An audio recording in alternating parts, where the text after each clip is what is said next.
सुप्रभात बच्चों। हम पाठ पढ़ रहे थे 2, अपना काम खुद करो। हम इसके 2 पेज पढ़ चुके हैं। अब उसके बाद में हम उसको आगे से पढ़ेंगे। अब पेज नंबर कितने हैं मैं आपको बता देती हूँ, तो आप अपनी किताब खोल के रखेंगे। पेज नंबर है 11। निकाल लिया सबने? पेज नंबर 11 आपको ओपन करके रखना है। हिंदी रीडर का कनिका का सबको पता है। और हम ये चैप्टर पढ़ रहे थे, ये कहाँ पे खत्म हुआ था उसका भी मैं दोहरान करूंगी वार्ता का, और कहाँ से हम पढ़ेंगे ये आपको मैं बता देती हूँ। हम पढ़ेंगे यहाँ से पेज नंबर 11 पे फर्स्ट लाइन है, ऊपर देखोगे वहां से हम इसको पढ़ेंगे। वे दोनों मिल गया होगा सबको कहाँ कहाँ पे है ये, और कहाँ तक पढ़ेंगे हम? जा चुके थे। पूरा चैप्टर कंप्लीट हो जाएगा यहाँ तक। जा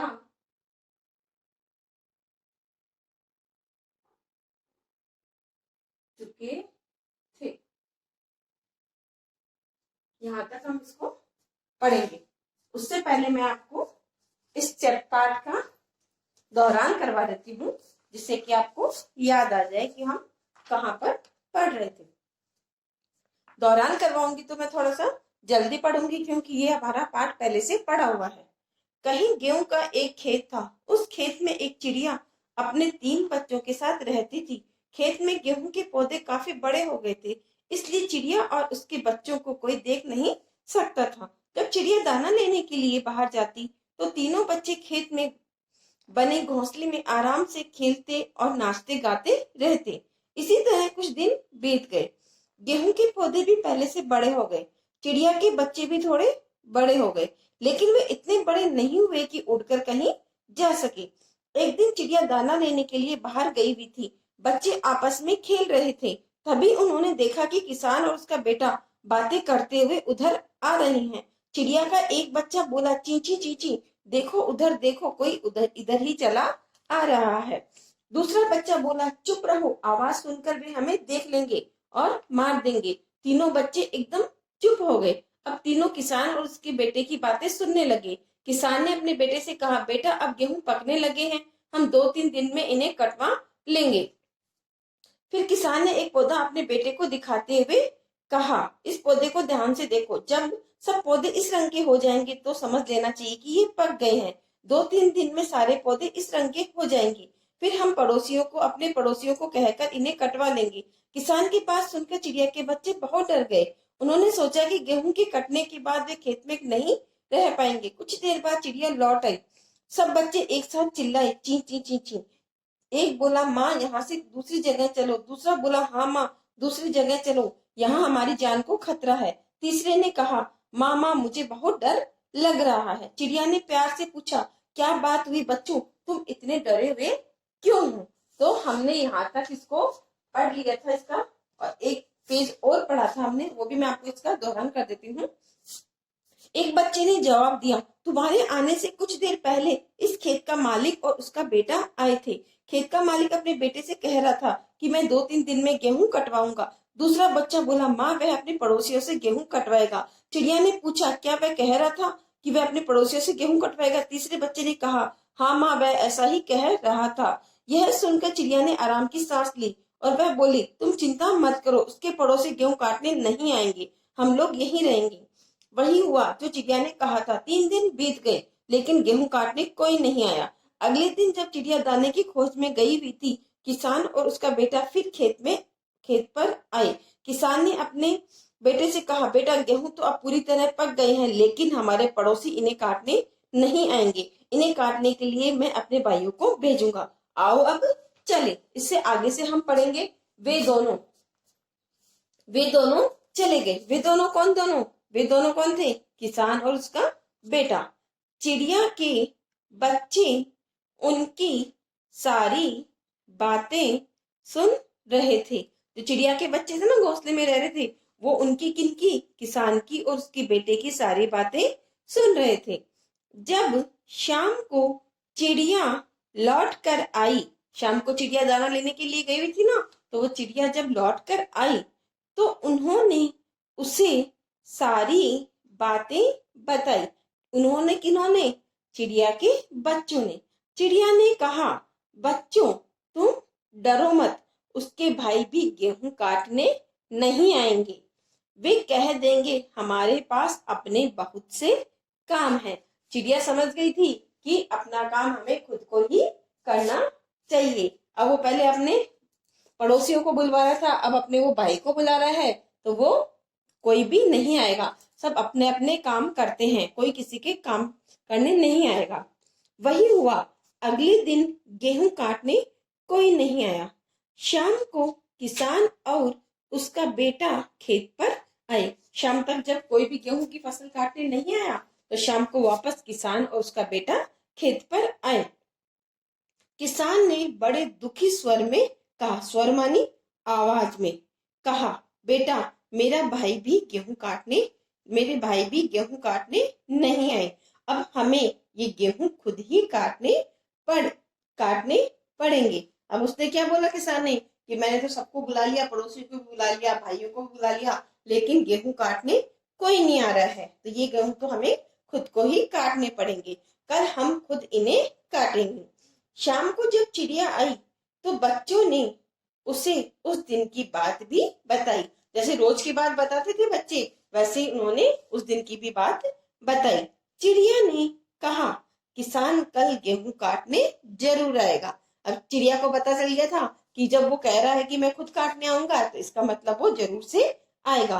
अब उसने जान लिया कि अपना काम अपने आप ही करने से होता है। अब किसान को पता चल गया था कि खुद का काम खुद को ही करना चाहिए, दूसरा कोई उसका काम नहीं करता है।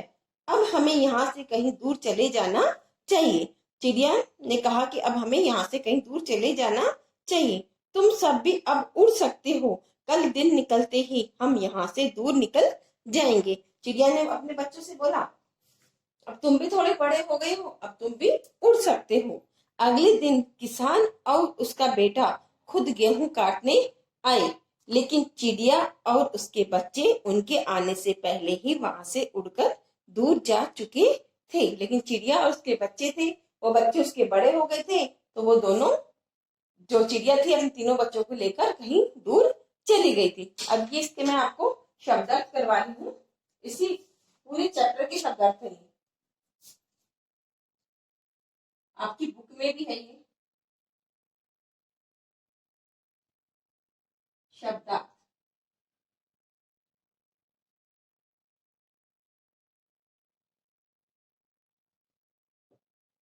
शब्द अर्थ। चिंता,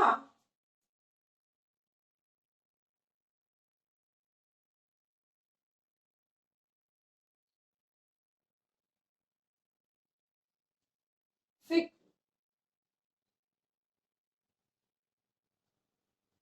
चिंता फिक्र। खोज, ताला तलाश।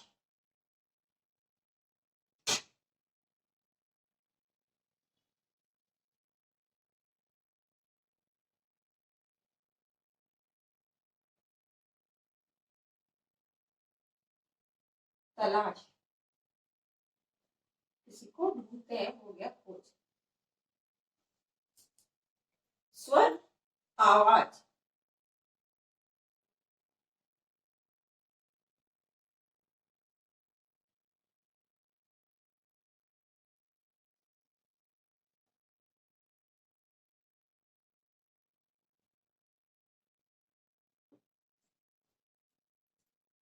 खुद, अपने आप।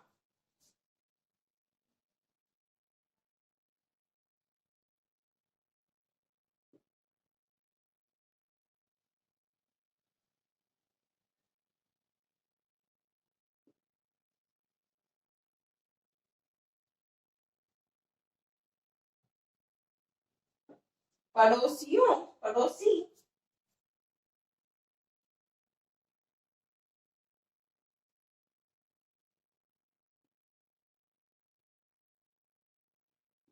पड़ोसी, पड़ोस में रहने वाला।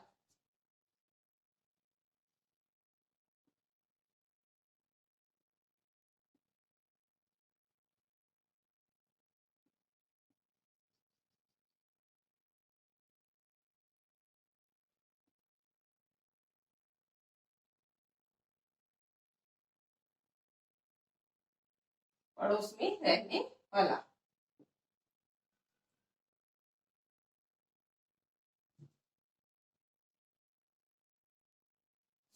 पड़ोसी, पड़ोस में रहने वाला।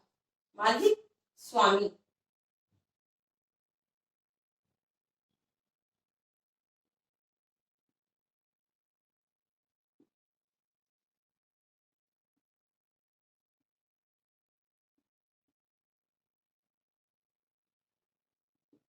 मालिक, स्वामी। बेटा,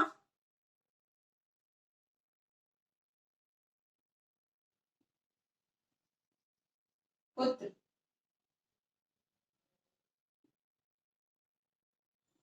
दिन, दिवस।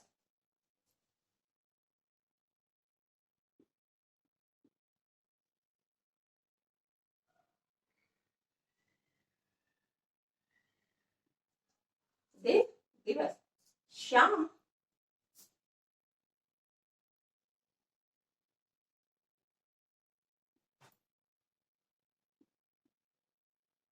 संध्या। तो ये आपके शब्दार्थ हैं जो आपको अपनी बुक किताब के अंदर ये ढूंढने हैं आपको, और उनके ऊपर आपको ये शब्द के अर्थ लिखने हैं। तो पहले आप इनको ढूंढोगे, पहले कहाँ पे है ये शब्द अर्थ, और उसके बाद में उनके ऊपर आप इनको लिखोगे। कैसे लिखने हैं आपको क्लास में भी बताया हुआ है। जैसे कि आपने चिंता शब्द ढूंढ लिया, तो जैसे आपने चिंता शब्द ढूंढा है, चिंता आपको मिल गया, तो इसके नीचे आप पेंसिल से आप इसको रेखांकित करेंगे और इसके ऊपर लिखेंगे फिक्र। तो इस प्रकार से आपको ये शब्द ढूंढने हैं और उनके ऊपर ये लिखना है। अब मैंने आपको इस पूरे पाठ के अंदर बहुत सारी चीजें भी करवाई थी। जैसे कि सबसे पहले मैंने आपको इसमें गद्यांश की जैसे पढ़ाया था, तो इसमें मैंने प्रश्नोत्तर करवाए, रिक्त स्थान भी करवाए थे। उसके बाद में हमने सेकंड गद्यांश जो पढ़ा, उसमें भी हमने प्रश्नोत्तर किए, रिक्त स्थान किए। आप लोगों का इतना काम तो सबका कंप्लीट हो गया होगा। उसके बाद में हमने लिंग बदलिए भी किए थे, एक गद्यांश थे कि जिन शब्दों से स्त्री जाति या पुरुष जाति का हमें बोध होता है, ज्ञान होता है, उन्हें हम लिंग कहते हैं। उसके बाद में हमने ये शब्दार्थ किए हैं, जो कि आपकी किताब में भी है कुछ शब्दार्थ, और कुछ मैंने इसमें से लिख के किए हैं आपके। तो ये आपको अपनी कॉपी में, नोटबुक में इसमें करने हैं, और वो भी बहुत सुंदर अक्षरों में आपको ये वर्क करना है। उसमें कोई मिस्टेक्स नहीं होनी चाहिए आपके, ये आपने इसमें मिस्टेक कर दी है।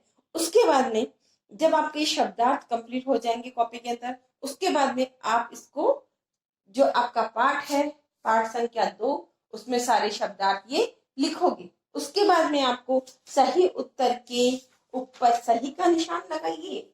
ये प्रश्न उत्तर आपको ढूंढने हैं। उसके बाद में आपको ट्रू फॉल्स ढूंढने हैं। जितनी भी एक्सरसाइज है आपकी, प्रश्न उत्तर है, जो भी है, ये सारे आप ढूंढोगे अपने आप से। उसके बाद में हम इनको करेंगे, कल करेंगे। इनके आगे के जो भी है अपने, वो हम आगे के करेंगे। इस कहानी से हमें क्या शिक्षा मिलती है, जैसे कि इसके नाम से ही पता चला, अपना काम खुद करो। इसमें बताया गया है कि चिड़िया के बच्चे जो थे वो बहुत छोटे होते हैं। चिड़िया जाती है दाना लेने के लिए, घोंसला बना हुआ होता है। सारी कहानी हमने पढ़ी है ना। तो लेकिन इससे आपको शिक्षा क्या मिलती है कि आपको क्या नहीं करना चाहिए। हमें इससे यही शिक्षा मिलती है। क्या शिक्षा मिलती है कि हमेशा अपना काम हमें खुद को करना चाहिए, ना कि दूसरों पे डाल देना चाहिए। हम सोचते हैं कि हम उससे पूछ के कर लेंगे। जैसे कि आज आपने क्लास मिस कर दिया आज की, तो वो कल कहाँ से करोगे, खुद को ही करना पड़ेगा ना। ये तो है नहीं कि जब बाद में कर लेंगे हम, ये तो काम छोड़ देते, कोई बात नहीं।